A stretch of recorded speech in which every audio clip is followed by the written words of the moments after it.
दोबारा लाते हैं और बचे कुछ मुल्क को तब ख़त्म कर देते हैं तो भी अवाम की मर्जी है। लेकिन हमने इस मुल्क के बका और तहफ़्फ़ुज़ के लिए जंग लड़ने का अहद किया हुआ है। इंशाअल्लाह अज़ीज़ इसको पूरा करेंगे।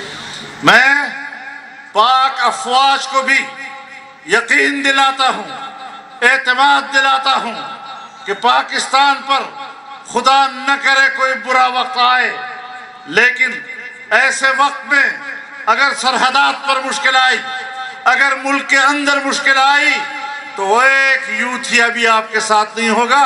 यही खाकसार, यही नौजवान आपके शाना बशाना पाकिस्तान के बका और तहफ़्फ़ुज़ की जंग लड़ेंगे। नारे तकबीर, जिंदा है जमीयत, जिंदा है जमीयत, ये तेरी जमीयत, ये मेरी जमीयत, मुजाहिदों की जमीयत। हमारा मुतालबा था कि एस्टेब्लिशमेंट सियासत न करे। हमारा मुतालबा था कि फौज सियासत में मुदाखलत न करे। और जब फौज ने कहा कि अब हम न्यूट्रल हैं, हम मुदाखलत नहीं करते, तो इसने कहा न्यूट्रल तो जानवर होता है। अब बताओ, यानी इसका माना ये कि अगर फौज उसके साथ है तो फिर फौज मुहतरम है, अगर फौज हुकूमत के साथ है तो फिर फौज मुहतरम है, और अगर फौज मुल्क के साथ है तो ये हमें कबूल नहीं है। आपको याद है अभी कुछ दिन पहले उनके एक मुकर्रर ने जलसे में कहा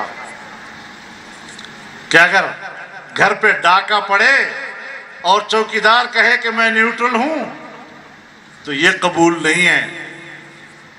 मैं उनको बताना चाहता हूं कि चौकीदार ये मुल्क का चौकीदार है, तुम्हारी हुकूमत का चौकीदार नहीं है। वाह वाह, बहुत खूब। तुम्हारे मुल्क का तुम्हारी हुकूमत का दारोमदार पाकिस्तान के अवाम पर है। तुम्हें पाकिस्तान की पार्लियामेंट ने मुस्तरद किया है, तुम्हें पाकिस्तान के अवाम के नुमाइंदों ने मुस्तरद किया है। तुम्हें शिकवा किससे? तुम किसी एक का एतमाद बरकरार नहीं रख सकते, न अवाम का, न अवामी नुमाइंदगान का, न अपने इत्तेहादियों का, न एस्टेब्लिशमेंट का, न फौज का, न ब्यूरोक्रेसी का। हर शख्स सर पीट रहा। मेरे मोहतरम दोस्तों, लेकिन मैं आज इस मौके पर बड़े एहतराम के साथ एक शिकवा करना चाहता हूं अपनी अदालत उज़्मा से, मुहतरम अदालत से, फाज़िल जजेस से। जब चीफ एग्जीक्यूटिव ने अपने एग्जीक्यूटिव इख्तियारात को इस्तेमाल करते हुए FIA के अफसर को या अफसरों को तब्दील किया, तो आपने सू मोटो क्यों लिया? किसके कहने पे लिया? इमरान खान के जलसे में एक गुफ्तगू पर आपने इतना बड़ा इक़दाम कर दिया कि आपने सू मोटो ले लिया। फिर आप आए ना, फिर आप हुकूमत करें, फिर आप एग्जीक्यूटिव चीफ बन जाएं। अदलिया का अपना काम, एग्जीक्यूटिव का अपना काम, और आप इन लोगों से डरते हैं? ये अदालत के सामने खड़े हो जाएं, और अगर ये मखलूक अदालत के सामने खड़ी हो गई फिर क्या करोगे? फिर क्या करोगे? अदालत आज़ादी के साथ फैसले करे। अदालत के किसी सो मोटो से अगर ये तासुर मिलता है कि वो दबाव में किया गया है, तो आप बताएं कि इसके नतीजे में जो फैसला आएगा उसके अवाम के दिलों में क्या कदर और कीमत होगी। अजीब बात यह है कि जब इमरान हुकूमत में पानामा केस के अंदर नवाज शरीफ साहब के खिलाफ फैसला देने वाला बाद में FIA का डायरेक्टर जनरल बना दिया जाता है, वहां तो आपने सू मोटो नहीं लिया। जब बशीर मेमन ने चीख चीख कर इंटरव्यूज दी कि मुझे बुला बुला कर कहता था कि आप फला के खिलाफ केस करो, फला के खिलाफ केस करो, फला के खिलाफ केस करो, उस डीजी के इस चीखू पुकार पर तो आपने कोई सो मोटो नहीं लिया। जस्टिस अरशद सिद्दीकी चीख रहा है, चिल्ला रहा है बतौर जज के, उसकी चीख और चिल्लाहट पर तो आपने कोई नोटिस नहीं लिया। आज एक बयान जलसे में दे दिया और आपने उस पर इतना नोटिस ले लिया।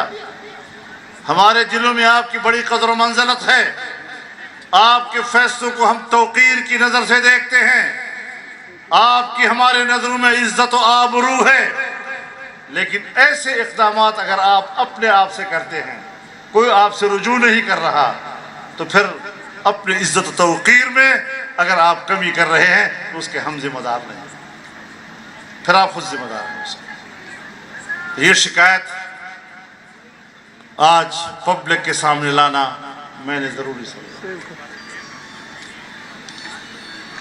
बहरहाल मेरे मोहतरम दोस्तों, मैंने यहाँ सिंध में भी जलसे किए, बड़े जलसे से खिताब किए, और मैं आपसे पहले भी कहता रहा हूँ, आपको याद भी होगा कि मुश्किल ये नहीं है कि इमरान खान ने मुल्क को बिठा दिया है। अब चैलेंज ये है कि इसको उठाएंगे कैसे।